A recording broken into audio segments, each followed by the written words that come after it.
Make a move, and I shall kill both Nagato and Konan. Naruto froze at the sight of kunai pressed against the Akatsuki's necks. The masked man stood over them, half submerged in the ground. Most of Naruto's energy was used up. Even if he did move, he wouldn't be able to close the gap before the masked man killed them. You're Akatsuki too. Why are you holding them hostage? Naruto asked. The masked man chuckled. Oh, I'm not taking them hostage. I'm holding the Rinnegan hostage. Rather, I'm taking them back. Konan gasped, unable to move. They're not Nagato's? Of course not. Only Uchiha are capable of awakening the Rinnegan. Nagato was merely given them to act as my pawn. And I must say, up until this moment you were an excellent pawn indeed. But you're on death's door now, which means you're worthless to me. What are you saying? Don't give me that! These eyes belong to me! You promised my dream would be fulfilled! I lied, you fool. Your dream wasn't going to work anyway. Instead, I'll use the Ten Tails the way it was intended. The destruction of this world. You won't win, not if I have anything to say about it. Two voices shouted in unison. Naruto looked over to his fox-possessed shadow clone. The Nine-Tails stepped forward, Vermilion Rasengan in hand. The likes of you can't handle the Ten-Tails, even with the Rinnegan, the Nine-Tails spat. If I was able to control you, Fox, I doubt the mindless beast of legend will be much harder. And besides, you're fully aware of the Ten-Tails' true power, and what else comes with it. If you even consider resurrecting her, then you're worse than a fool. No, I suspect you're after the beast's genjutsu. After all, since I'm not being hindered by Naruto, I can read your chakra signature now, which means I know who you truly are. I've said this once before, Fox. If you reveal my identity, you shall suffer far worse than the Ten-Tails, or Kaguya. The Nine-Tails scoffed.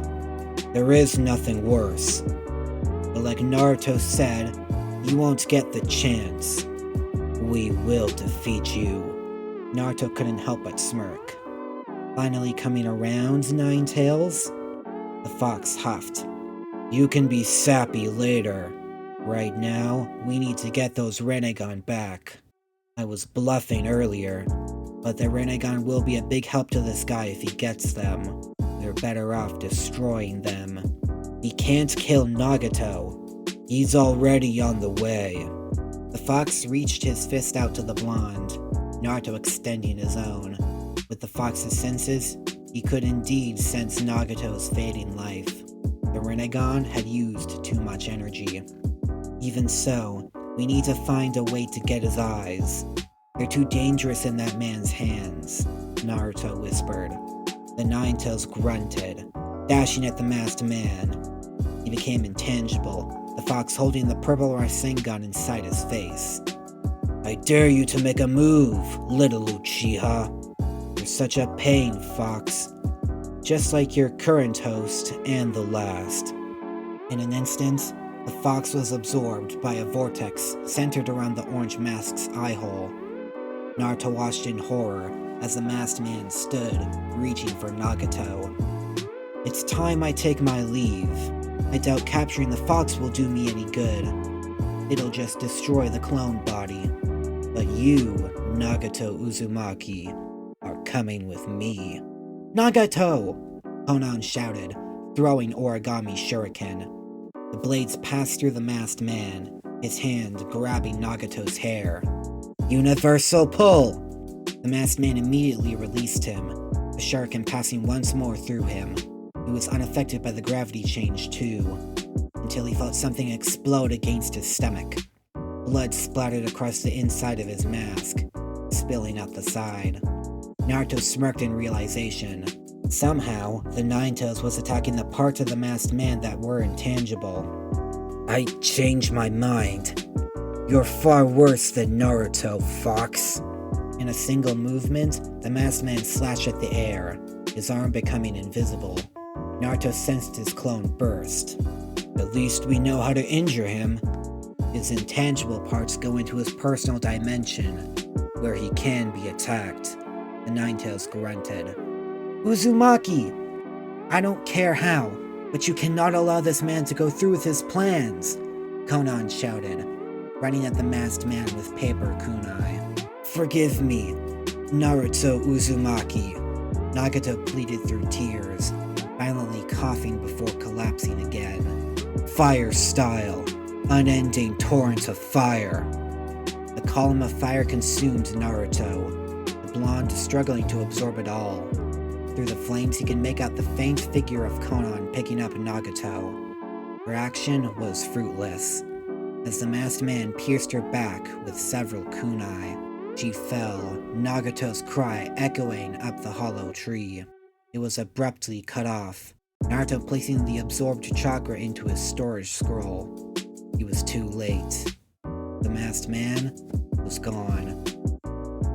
Naruto moved to Konan, trying what little medical ninjutsu he knew, but it wasn't enough. Please, Naruto Uzumaki, make his dream come true.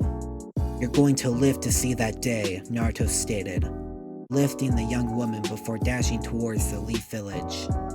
No. Nagato is going to die, and so will I. And finally, we can see Yahiko again. I'm sure he has a lot of things to say to us. Naruto channeled all his speed, but he was too late. As Jiraiya, Sakura, Haku, and Sasuke ran towards him, Konan drew her last breath. Hidden Leaf Village, 2 weeks later.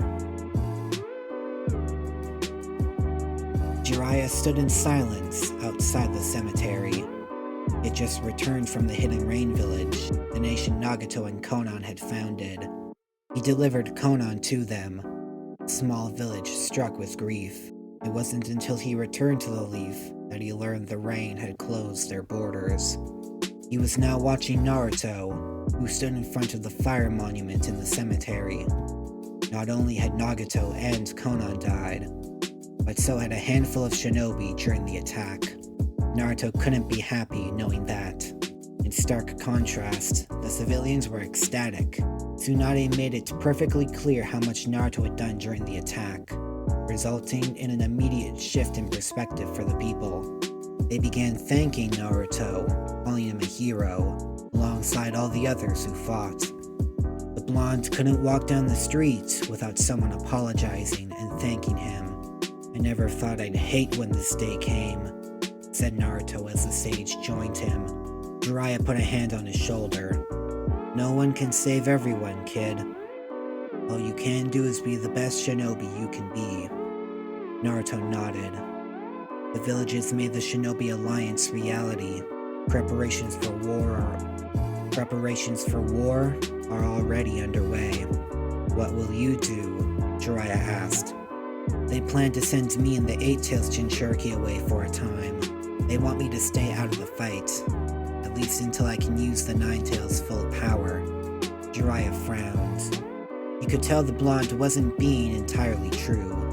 More likely, the Hokage wanted the tail beast safely hidden until the war was over. But Naruto wasn't going to stay out of the fight for long, obviously. I'm supposed to go to the Hidden Cloud in another week. I need to get ready. Jiraiya nodded, ruffling the blonde's hair. I'm proud of you, kid. Hiruzen and your parents must feel the same. Naruto nodded in thanks, vanishing via a body flicker. Sasuke overlooked the village atop the Hokage monument.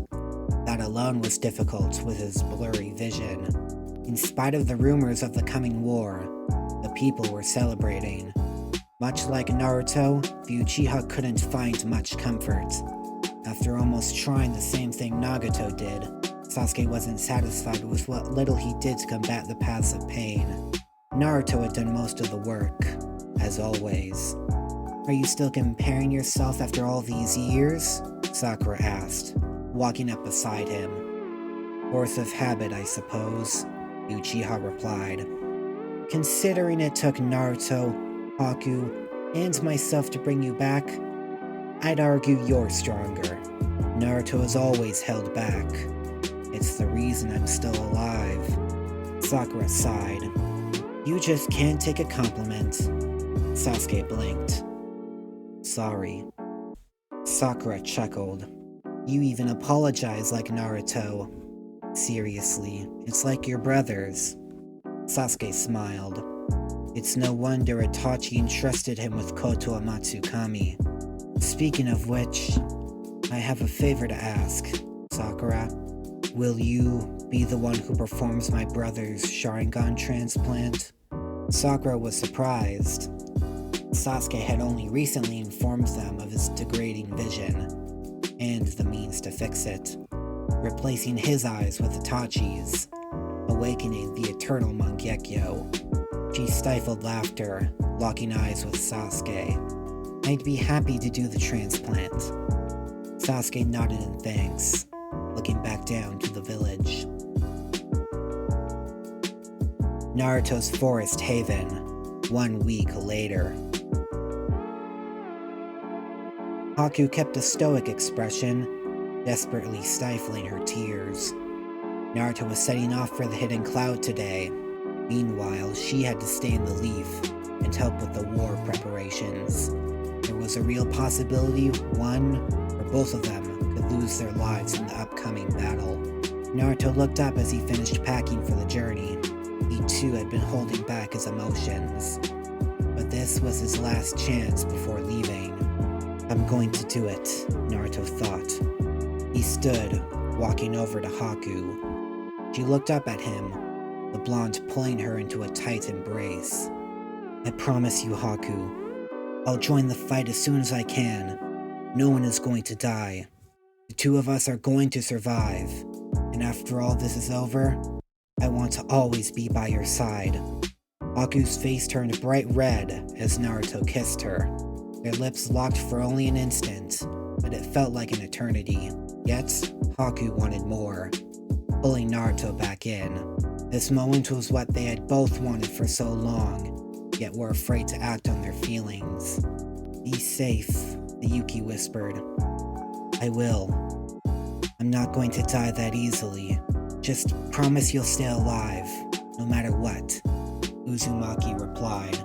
You're just as important as my mission. No, I care about you more than that. But that just makes me sound selfish. Haku held his face, caressing his whisker marks. I'm fine with that. Naruto smiled, their kiss continuing. They finally had to stop as they sensed someone approaching. You're going to be late, Naruto. Escorts for the cloud are waiting, Tsunade stated, pausing when she saw the two shinobi embracing. Naruto looked down at Haku, releasing her. He then vanished in an orange blur. I hope he doesn't cause any trouble, the Hokage muttered. Haku stared into the trees, suddenly looking down at the item in her hand, a new mask. Hers and Naruto's names carved onto the inside. The front was split into two sides. On one was a set of black whiskers. The other had a light blue snowflake painted on. Haku couldn't help but laugh. It was clear from the hesitant lines that Naruto drew it by hand. Painting was never the blonde's strong suit, proven by his inability to create seals. Even so, Haku found it beautiful.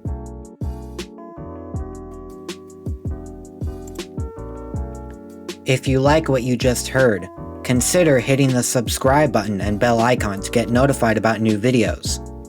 If there's a part you've missed, then check out the entire playlist on screen. If you like this story, please share it with your fellow anime lovers. Any support helps a lot. That's all for now. This is Ninja Kai, disappearing in a golden flash.